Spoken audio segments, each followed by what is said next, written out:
Hey guys, what's going on? It's your boy Johnny Go Vroom. Today we are ripping around on the Extreme Bull Rocket. That is the 14-inch, 168-volt, massive powerhouse from Extreme Bull. This thing will now, it can go faster. I've gone up to about 46 miles an hour on this wheel. It is insanely fast. On this trip, I actually started to get a lot more comfortable exploring the speed capacity on it because I now have a PID Zoom charger on hand. I love PID Zoom because they, along with Roger, all of these chargers are just repurposed cell phone antenna things, industrial stuff from China. It's just like, I don't even know what part it is, but they're just like repurposed stuff from over there, and it has to do with cell phone antennas, and that's all that I know. So nobody's actually like making these things from the ground up, right? But Roger actually innovates in a lot of really crazy ways and the hardware components, and so that's really cool. So if you're in the market for a fast charger, I would highly recommend either PID Zoom or Roger. Roger for his hardware refinements, and PID Zoom for the software efforts, for the support for the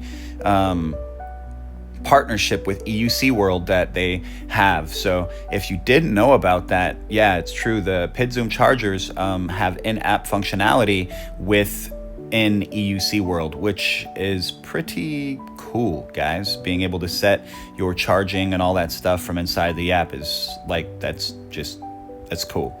And seeking to improve the community however you can, to me, is the sign of longevity in a company, because it's not about like trying to extract from the community, right? It's about trying to like add to the community. So whether it's Roger with his hardware refinements or it's PID Zoom with their software refinements and integrated functionality, it's pretty awesome.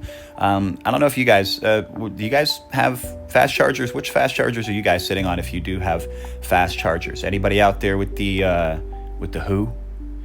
You know what I'm talking about. If I said, if you know what that name is, if you got the who, we ain't mad. But that might be the one distributor, the one dude who, he kind of eats up designs and then he gives them back under his brand, and it's kind of interesting how that works.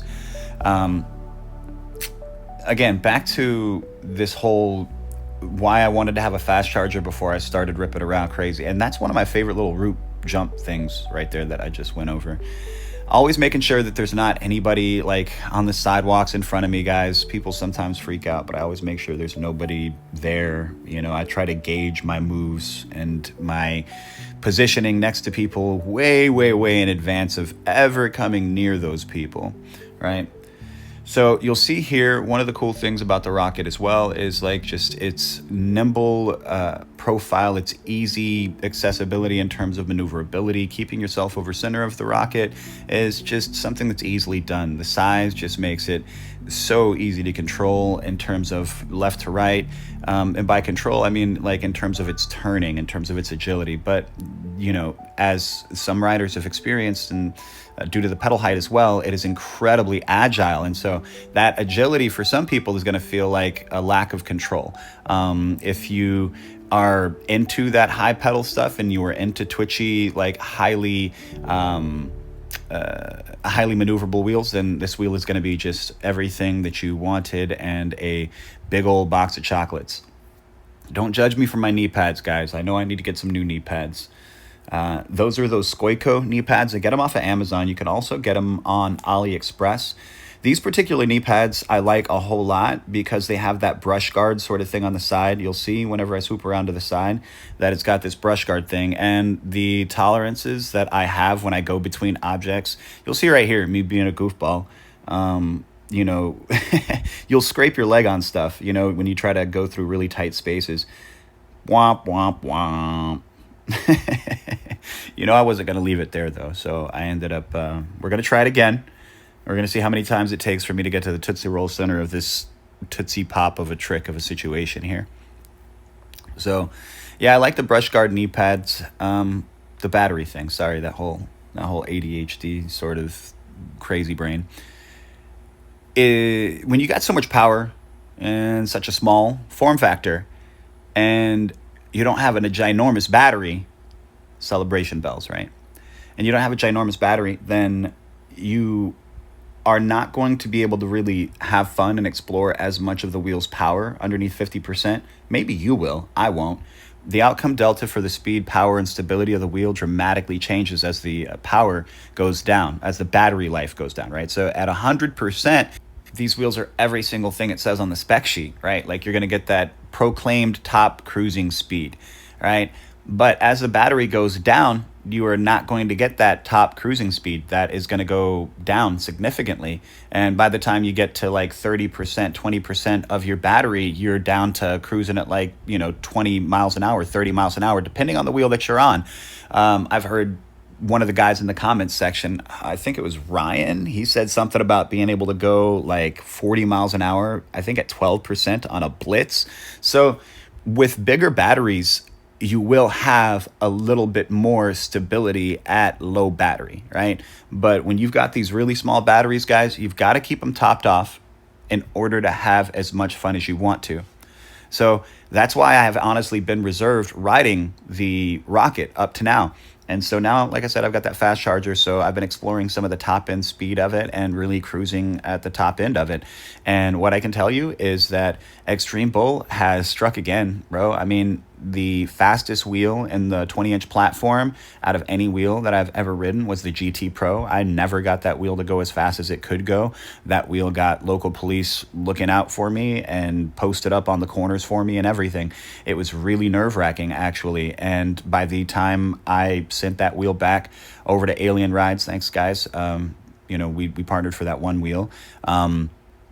By the time I sent it back to them, sent it over to Go George Go, he was the next guy to play with it after I was. By the time I sent it back to him, or over to him. So, just a quick public service announcement, okay? You gotta be careful, guys, for different textured surfaces, right? Like, if you're carving, you're going back and forth, and you touch some metal like this right here, it's gonna slip. It's gonna turn your wheel sideways. You're not gonna have any traction. So keep that stuff in mind. For new riders, I know there's a lot of people out there been riding for a long time, but if you're a new rider, keep in mind, okay? I was really actually happy to see it go because it was just so fast. It was putting me in it was making me misbehave. Not that the wheel put a gun to my head or anything like that. It's just, it was so fast that it made you want to ride it that way all of the time. Just a brief note for anybody interested in a GT Pro. The suspension was absolutely horrible. It felt like you imagine sofa in a college dorm to feel. It just felt like that. That's the only way that I could describe it. Now, conversely, the suspension on the Rocket is like insane. Like I said in one of my first assessments of the Rocket, I fully expected to be disappointed by the way that the suspension felt, but I found myself pleasantly surprised. It's insanely nice.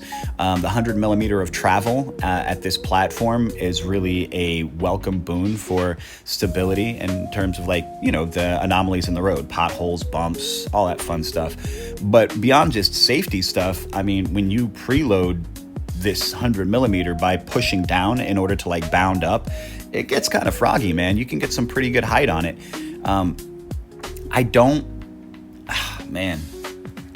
know that it feels better than the V12S. I don't really want to compare them this way because they are very, very, very different. But situation for situation, if I could pull them, I would just pull one wheel for each situation.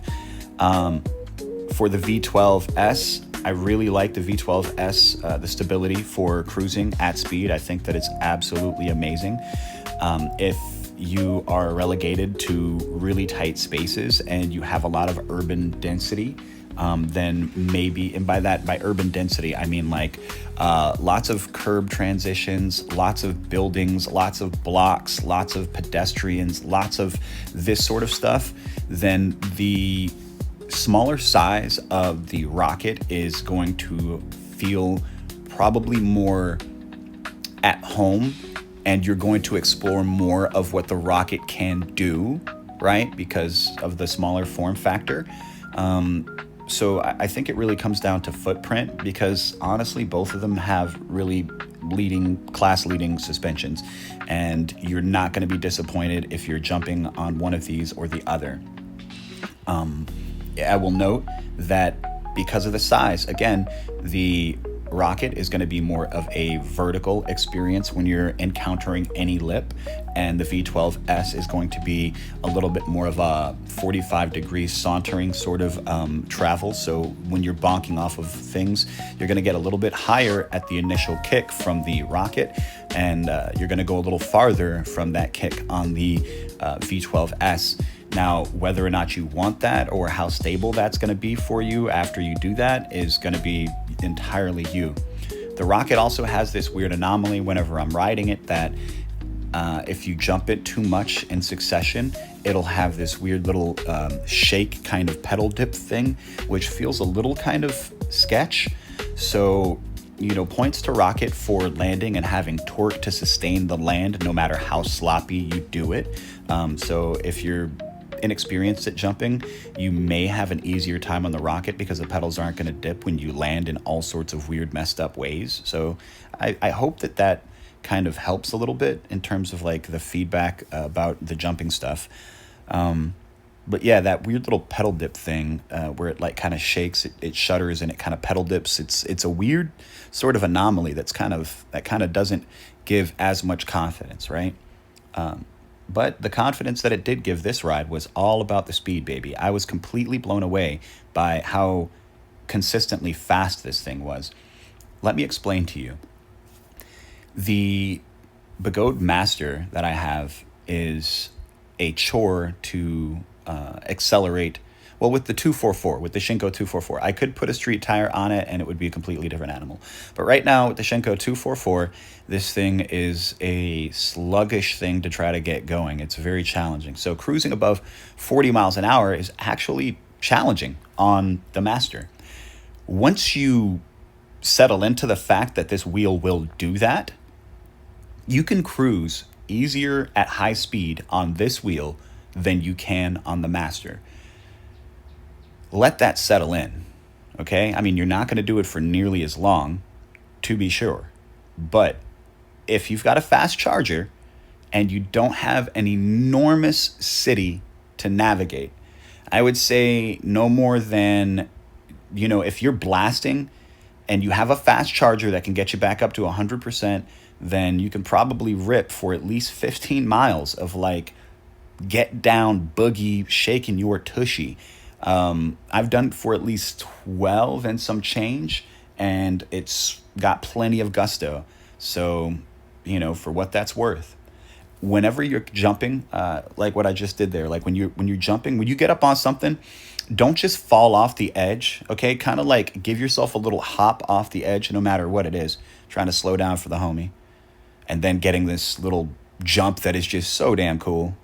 I know I'll receive some hate for that, but it's so much fun. And like I said, guys, I am Mr. Polite. I am always clearing places all around me, trying to make sure that nobody's going to get hurt.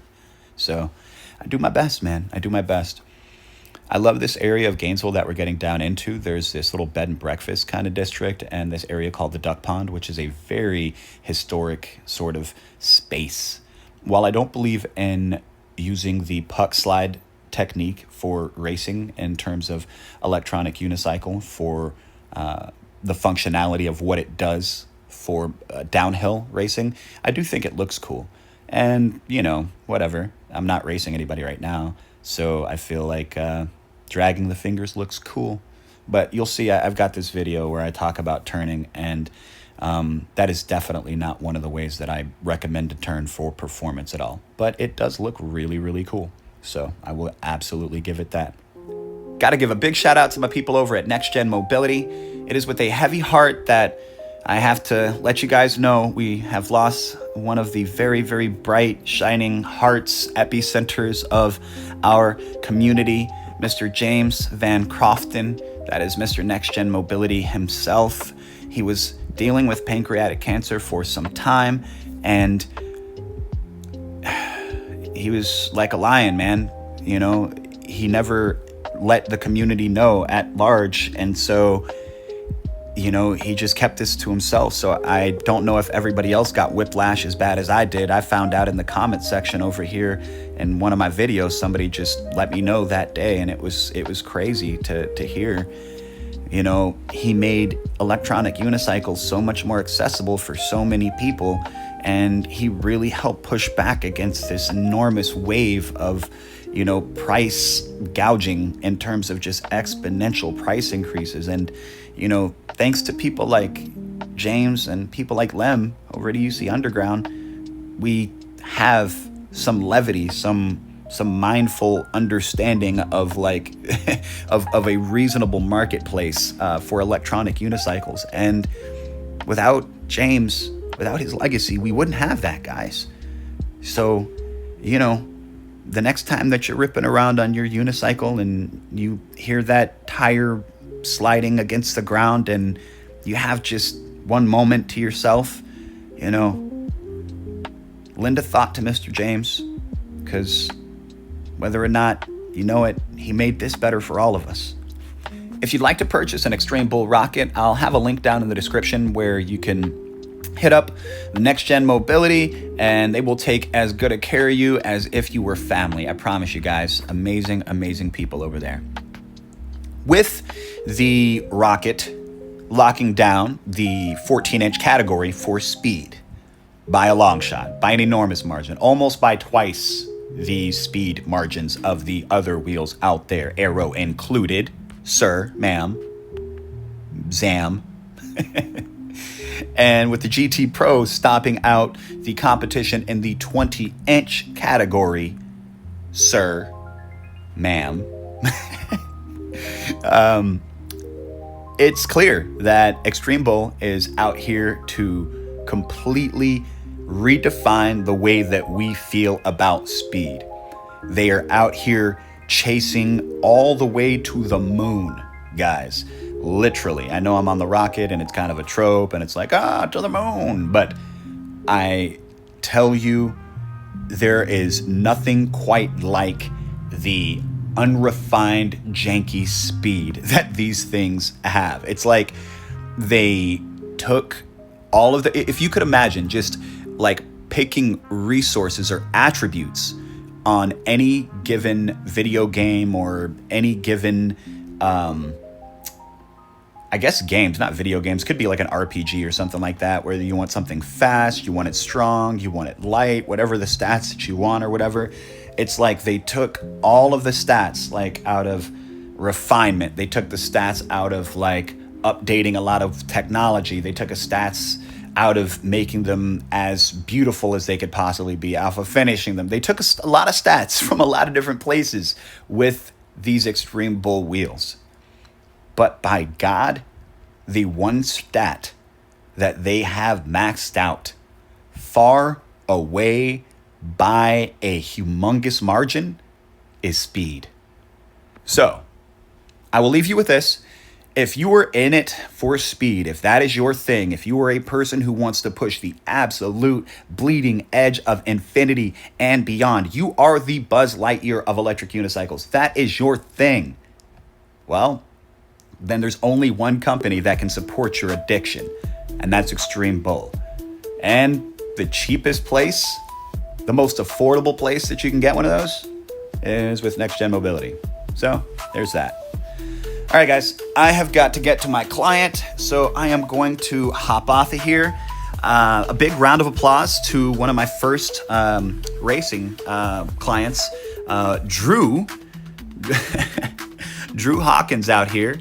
My man knocked down a podium. I think it's second place my man got in the pro division at Cherokee Hills, if I'm not mistaken. So that's insane. I slid him a workout program not too long ago, and wow, he's completely blown me away with taking to it. Not only taking to it, following through, sending me back videos so that I could update his form and correct some of the things. Worked through a shoulder injury, and my guy just tore it up. And, I love this sort of determination from young people, man, from really anybody, like just drive. Like, I told him, like I said on the post, I I can't do nothing for a pirate that ain't eager for the roadmap, you know? I can give anybody a roadmap, but if you are not an eager, hungry pirate searching for your booty, then you are not going to get anywhere. And by God, Drew, you did it, brother. You did it. And if you didn't see the post, I am getting rid of any of the mid-roll ads on all of the chill lo-fi ride Sunday things that I'm trying to keep up going with. And let me know what you think, guys. I am trying to stay away from the community commentary stuff. I feel like it's so damn divisive and it doesn't add anything to the community. I had to set some things right, and I had to stick up for a friend and, moral lessons across, but damn it, I don't want to bear that cross anymore. So, gonna try to keep it fun and lighthearted. Until next time, it's been your boy Johnny, ripping around on the rocket. Peace.